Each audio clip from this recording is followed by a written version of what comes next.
Hey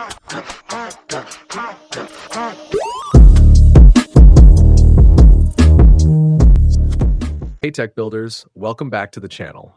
Today we're diving into something that stumps a lot of first-time PC builders, connecting those tiny front panel connectors, also known as J-panel connectors. If you've ever stared at those little wires coming from your case and wondered, where the heck do these go? This video is for you.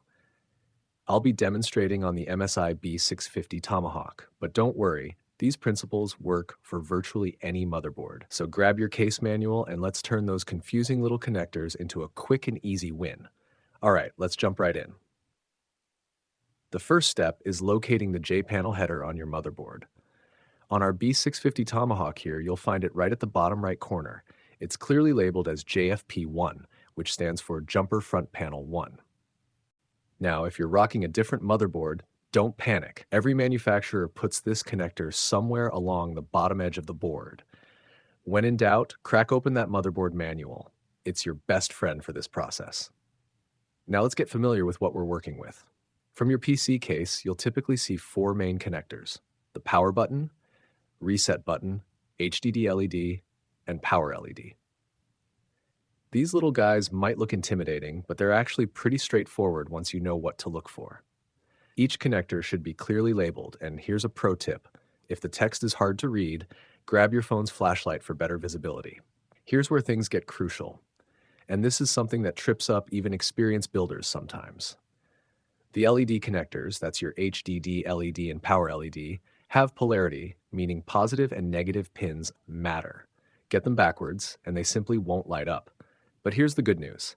Look for the small arrow or triangle printed on the connector housing. That little symbol points to the positive pin. It's like a built-in cheat code.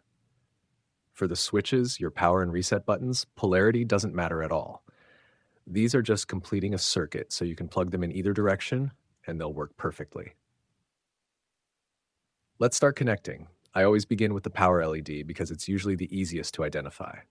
Looking at our motherboard's J-panel layout, you can see the positive pins are clearly marked. Connect the power LED here, making sure that arrow on the connector aligns with the positive pin marking on the board. Next up is the power switch. This is the big one that actually turns your PC on and off. This goes right next to the power LED. Remember, no polarity concerns here, so just plug it in confidently.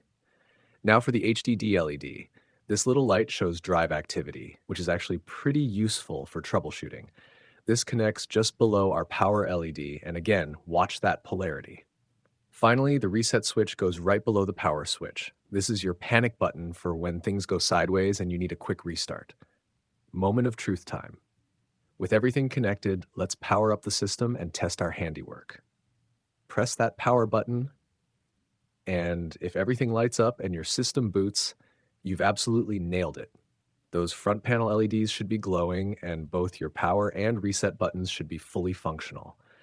If something's not working, don't stress. The most common issue is reversed LED polarity. Just flip those LED connectors around and try again. It happens to the best of us. And there you have it, builders. You've just mastered one of the most overlooked but essential parts of PC assembly. The J-panel connection might seem small, but getting it right means your case buttons and LEDs work exactly as they should. And that's the mark of a clean, professional build. This technique works across virtually any motherboard and case combination, so you're now equipped for future builds too.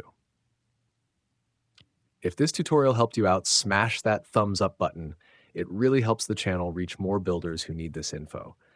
And hey, if you're planning your next build or upgrade, hit subscribe and ring that notification bell so you never miss our latest tips and tricks. Got questions about your specific motherboard or case? Drop them in the comments below. Our community is amazing at helping each other out, and I read every single comment. Thanks for building with me today, and I'll see you in the next one. Happy building.